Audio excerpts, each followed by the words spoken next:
Fala, povo de Deus. Seja bem-vindo ao canal Estudo de Teologia. Eu sou Sérgio Matias. É uma alegria imensa te encontrar aqui.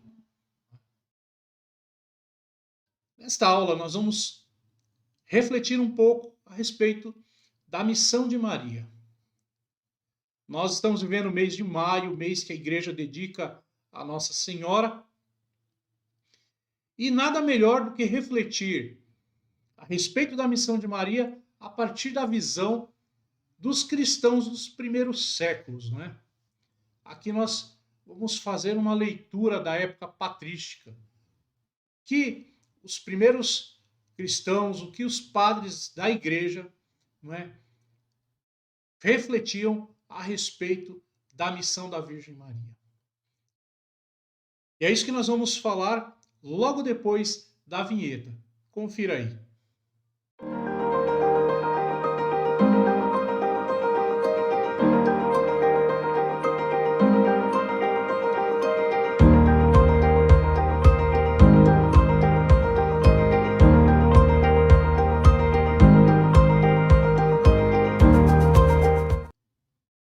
A primeira coisa que devemos falar é o seguinte: a missão que Maria Santíssima, a mãe de Jesus, desempenhou junto à humanidade, ela recebeu uma doutrina considerável na época dos padres da igreja. Né? Início do século II, até o início do século VIII, né? Esse período chamado de patrística, os padres da igreja eles acabam concebendo uma doutrina considerável a respeito da Virgem Maria. E é sobre essa doutrina que se fundamentam, não é, tudo aquilo que nós falamos, refletimos e buscamos conhecer e praticar a respeito da Virgem Santíssima. Veja, esses autores eles tiveram presentes, não é, em suas mãos os dados bíblicos, históricos, não é? E sempre consideraram Maria, não é, não como uma pessoa desconexa da própria realidade cristã, mas sempre refletiram Maria a partir da luz do Verbo encarnado. Isso aqui é muito importante para nós. A figura de Maria, aquilo que Maria representa para nós católicos, ela só pode ser verdadeiramente tocada se nós fizermos uma séria reflexão da pessoa de Maria à luz do Verbo encarnado. Não é? Como eu disse, foi um período de grande concepção doutrinária a respeito de Maria. E mesmo que nesse período não se tenha desenvolvido um tratado específico a respeito de Maria Santíssima, os próprios elementos encontrados na patrística, eles iluminam a doutrina mariana que a igreja desenvolve posteriormente. Não é? A partir da Idade Média e até os dias de hoje, é muito comum nós termos os círios, as romarias, as grandes devoções a Maria Santíssima, as grandes orações, não é? Mas é muito importante nós sabermos e compreendermos, não é, que tudo isso se desenvolve a partir de como Maria foi concebida e conhecida, não é, concebida doutrinalmente e conhecida como a mãe do Filho de Deus. Isso é legal e é importante nós sabermos porque temos que buscar os primeiros autores, não é, da época ou da patrística, os primeiros autores cristãos. Não é? Então, eu vou dividir aqui por etapas. Não é? Primeiro período, segundo período, um terceiro período. O primeiro período são os 3 primeiros séculos. Não é? Qual era a visão dos padres dos 3 primeiros séculos a respeito de Maria? Eu vou iniciar citando Santo Inácio de Antioquia. Não é? Santo Inácio, ele se levanta diante dos docetistas, não é? Os docetistas eram aqueles que negavam a humanidade de Jesus. Jesus é somente Deus, não é? Jesus não é um ser humano, não é? Negavam a encarnação real, não é, de Cristo Jesus. Então, Santo Inácio, ele afirma diante desses hereges, não é, que o Senhor Jesus tinha uma dupla geração.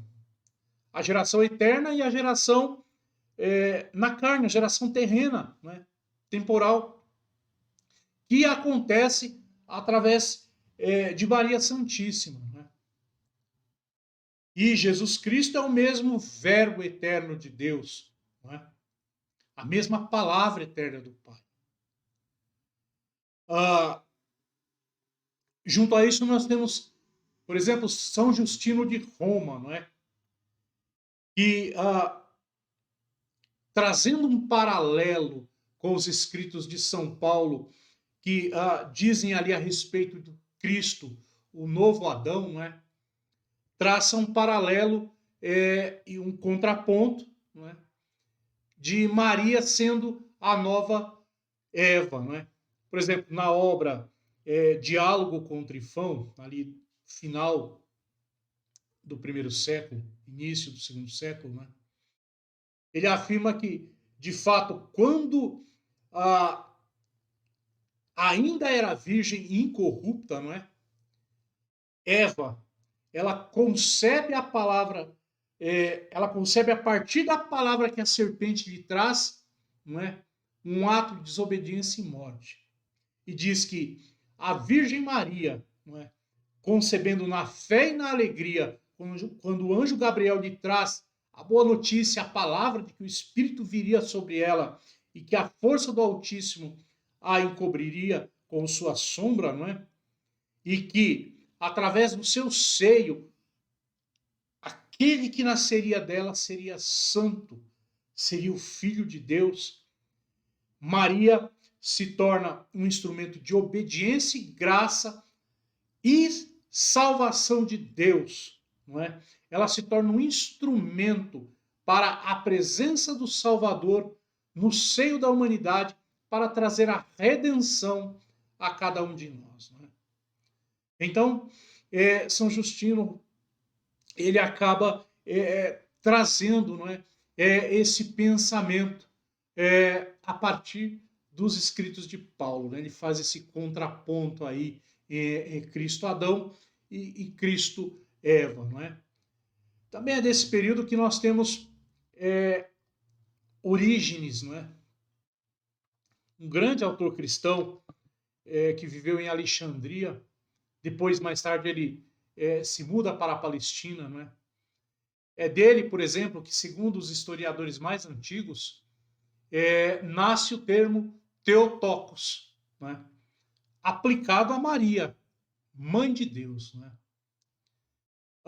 Zósimo, não é? Um grande historiador bizantino, ele diz que não existem escritos de Orígenes a respeito desse termo, dessa questão, e que devem ter se perdido com o tempo, mas que é conhecido na tradição que a primeira vez que esse termo foi cunhado, aplicado, Theotokos, não é? Um termo grego, aplicado a Maria como mãe de Deus, não é? Como mãe de Deus. Então veja, não é? Os autores dos primeiros séculos, eles não se preocuparam tanto, dos 3 primeiros séculos, tanto em sistematizar, não é?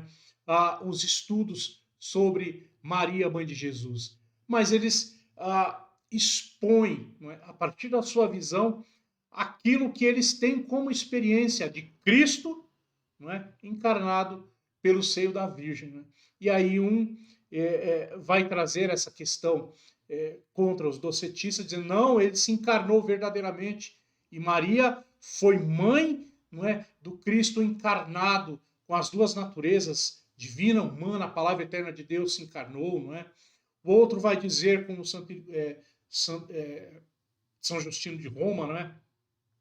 Olha, não, a partir de Paulo, nós podemos compreender que se Cristo é um novo Adão, Maria é a nova Eva, né? Porque Eva, ela desobedeceu e trouxe a morte, Maria obedeceu e trouxe a salvação, né? Então, é esse o teor, não é? O conteúdo do pensamento, não é? Desses grandes homens nos 3 primeiros séculos. E aí nós temos, então, ainda dessa época, Tertuliano, não é? Tertuliano, a partir do pensamento de Justino, ele estabelece a realidade da humanidade de Cristo, né?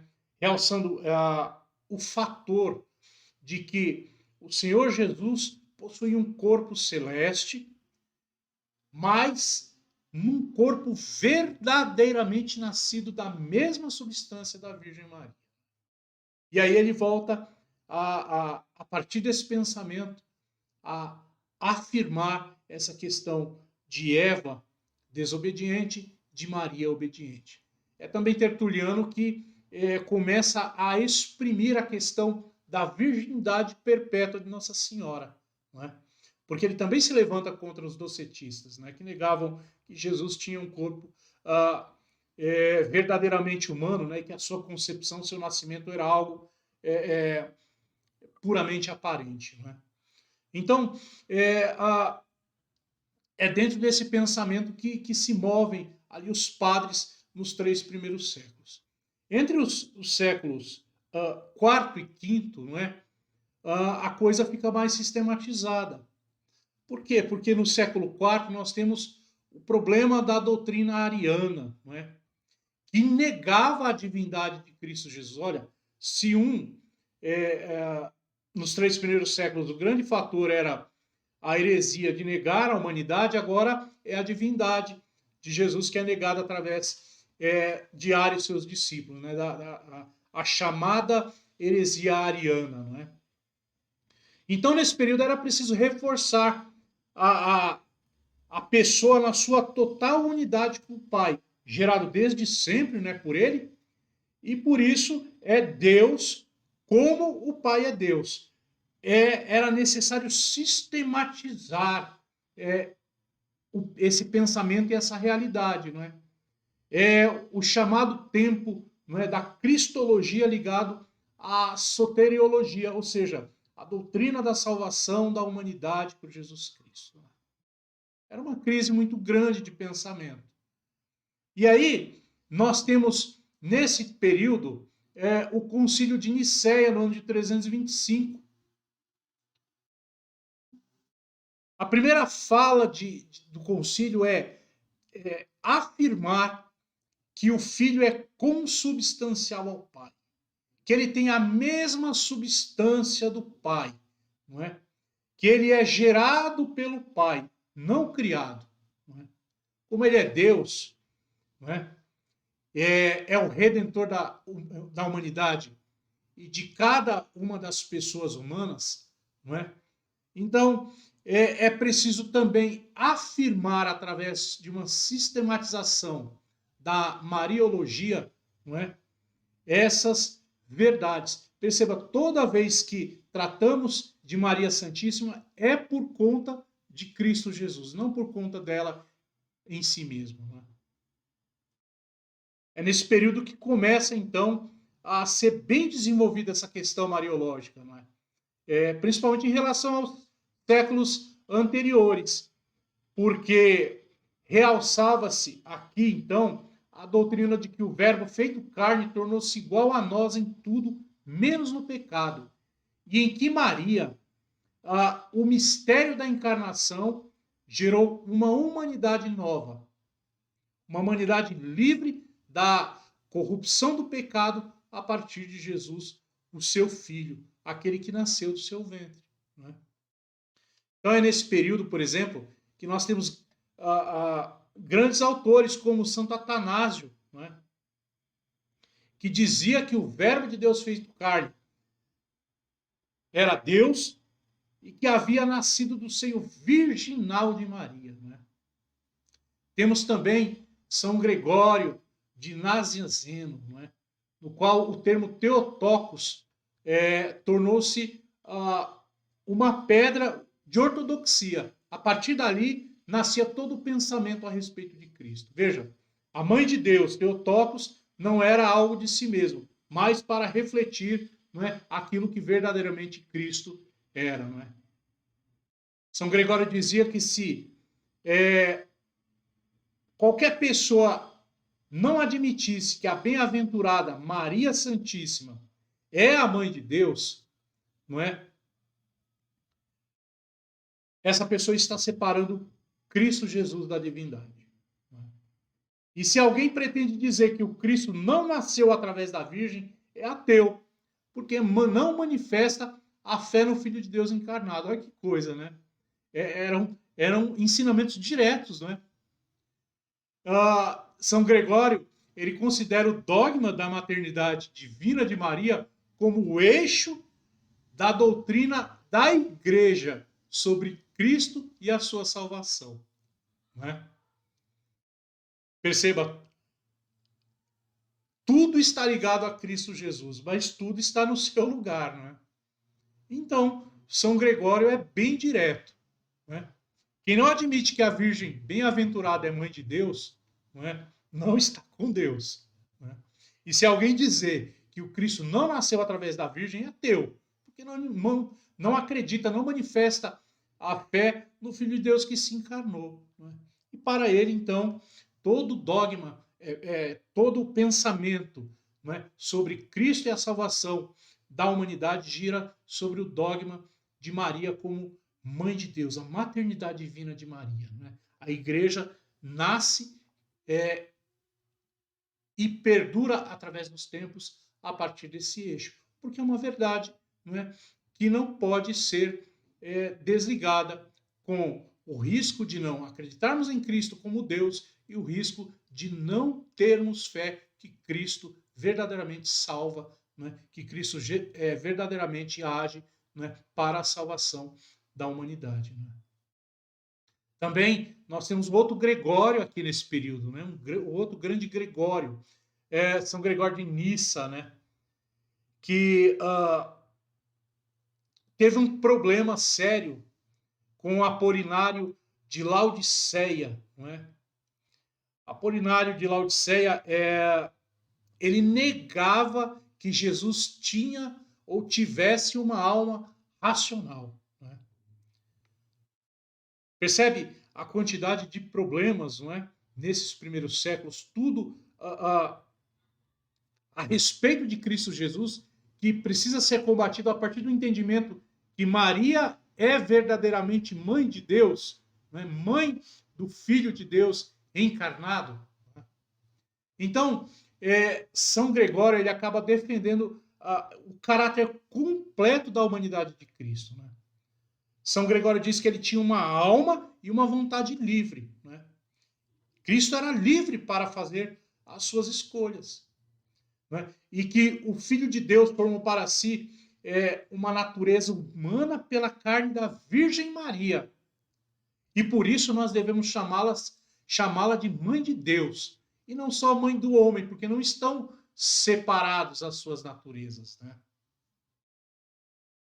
São Gregório ainda coloca a relação de Adão-Cristo, aquela mesma, né, desenvolvida nos 3 primeiros séculos, a partir de São Justino de Roma, no pensamento de São Paulo. Né?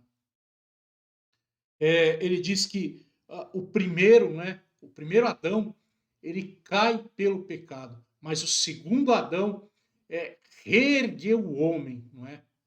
A mulher encontrou a sua advogada em outra mulher. Eva encontra a advogada em Maria Santíssima. Maria é advocata Eva, né? Advogada de Eva. No final deste século, né, nós temos também São João Crisóstomo, né? E São João ele é bastante influenciado pela escola de Antioquia, né? Ele não aplicou à Santíssima Virgem o título de Theotokos, mas é ele que ensina, a partir de então, a virgindade perpétua de Maria. Né? Então, são grandes homens neste período que falam a respeito daquilo que a Virgem Maria é, não em função de si mesmo, mas para refutar as heresias e para afirmar, não é, a divindade de Cristo e a humanidade de Cristo. Não é? Perceba, são duas coisas que acontecem nesse espaço de tempo. Não é? Agora, no quinto século, não é, nós encontramos Santo Agostinho. Não é? E Santo Agostinho é aquele que ensina com grande maestria que em Cristo Jesus há duas naturezas. Santo Agostinho diz que Cristo é Deus e homem. Não é? Duas naturezas em uma só pessoa. Um só Cristo. Não é? E nessa pessoa única, não é? O Logos e o homem Jesus, não é? Coexistem. Não é? Existem as duas substâncias sem mistura, mas que permanecem imutáveis. Né?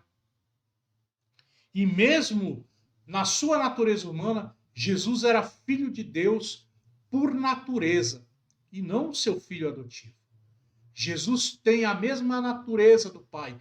Eu e você somos seres humanos, nós não temos a mesma natureza que Cristo Jesus, nós não temos a mesma natureza que Deus, não é?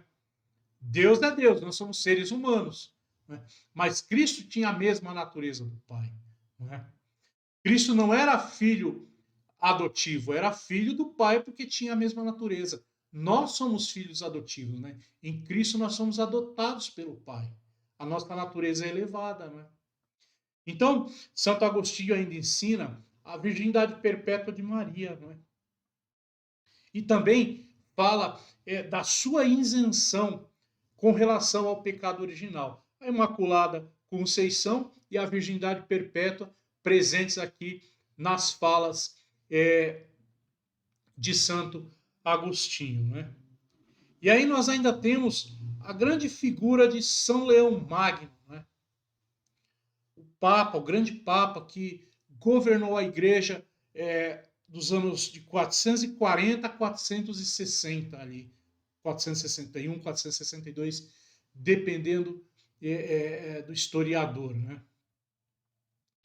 São Leão Magno, ele enfrenta as grandes heresias, sobretudo as docetistas, não é? Que renascem com mais fervor. Os docetistas, nesse período, negam intensamente, fazem campanha negando, não é, a humanidade de Cristo. Né? Então, São Leão Magno afirma o duplo nascimento de Cristo a partir do símbolo apostólico, né? Demonstrando que as duas naturezas elas se distinguem em Cristo, não é? Com as suas propriedades, não é? Com as suas respectivas atividades, não é? Mas que estão unidas em um só sujeito de atribuição. Cristo nasceu verdadeiramente de Deus e de Maria, diz São Leão Magno. Né? E diz, Cristo é verdadeiramente consubstancial ao Pai e também à Mãe. Ele é também solidário, seja com Deus, seja com seres humanos. Né? Em Cristo há as duas naturezas. Né? E aí São Leão diz que, por isso, nenhuma pessoa obtém a salvação se não acredita na dupla consubstancialidade de Cristo. Não é? Isso nós encontramos nos grandes sermões de São Leão Magno. Não é? Ele diz que, ainda, que graças a esta unidade, não é?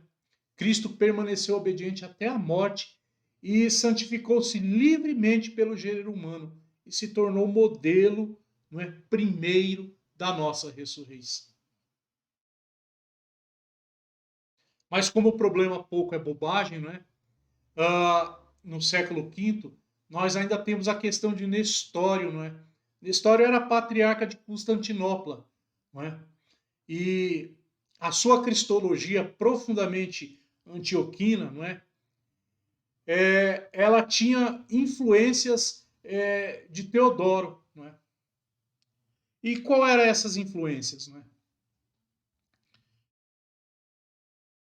Em Antioquia, alguns defendiam a Maria como Theotokos, né? Como aquela que concebeu Deus. Né? E outros defendiam o termo antropotokos. Né? Maria sendo aquela que concebeu o homem Jesus. Né? Então, na verdade, né, Nestório ele é influenciado por essa segunda linha, não é? E aí ele desenvolve um outro pensamento, não é?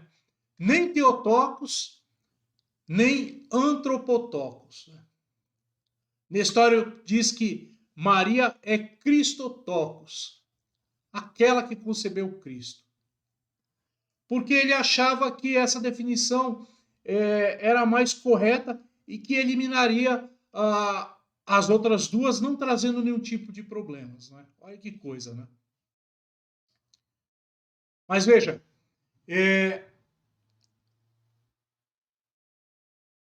Nestório ele é colocado à prova com relação à sua posição, a posição que ele concebeu diante da Virgem Maria e aquilo que era uma corrente popular mariana já. Né? Nestório foi acusado de Maria concebeu um homem comum, né? E foi acusado de dividir, né, o Deus homem em duas pessoas distintas. Né? Porque essa posição de Christotokos assumida por Nestório, ele dava esse entendimento. Né?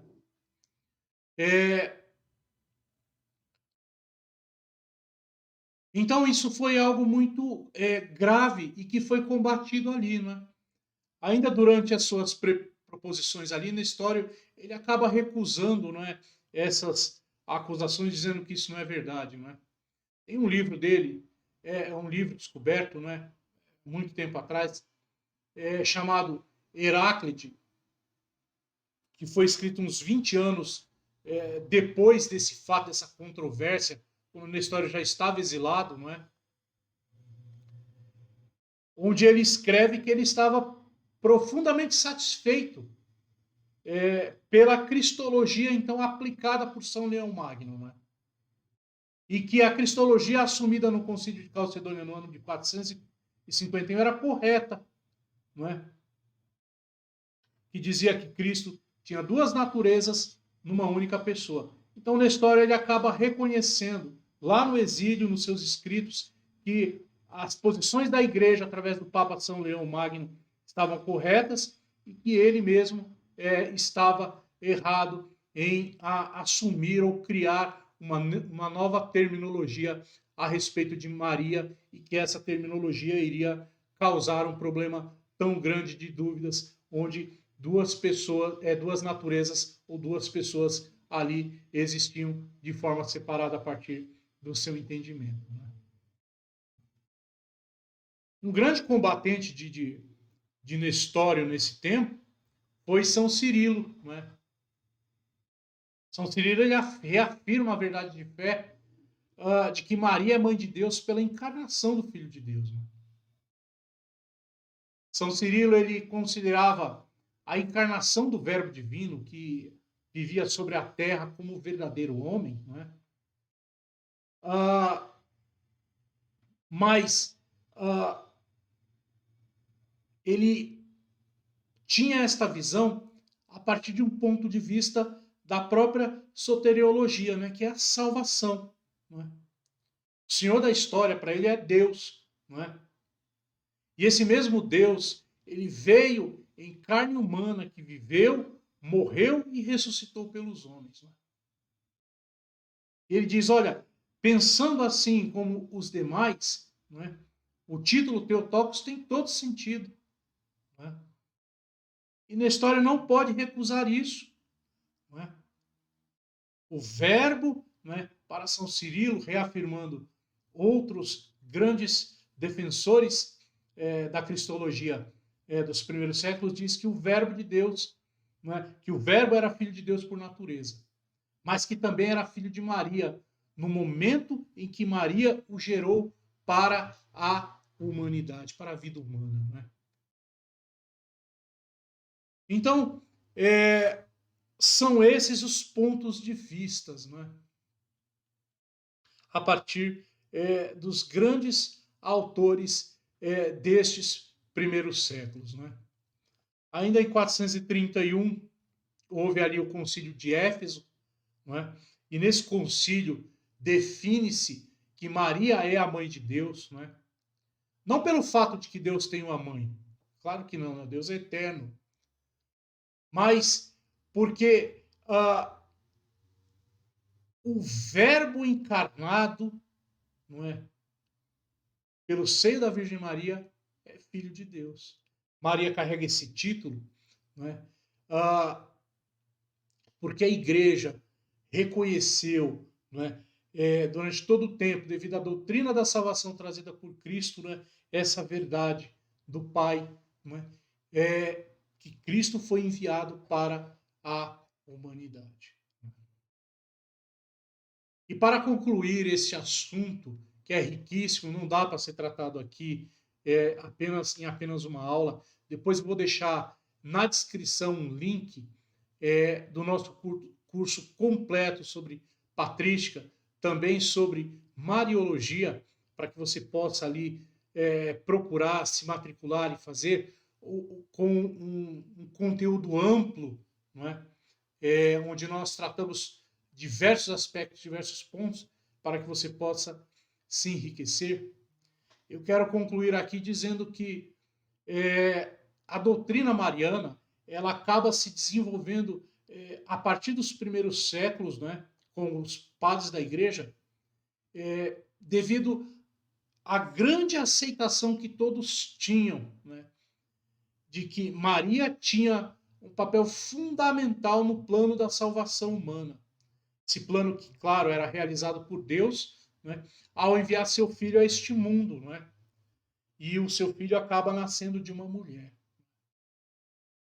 Então, devido às controvérsias cristológicas, perceba aqui, né, que acabaram surgindo a partir do final do primeiro século, né, era fundamental reforçar a ideia de que o Filho de Deus gerado na carne é Deus.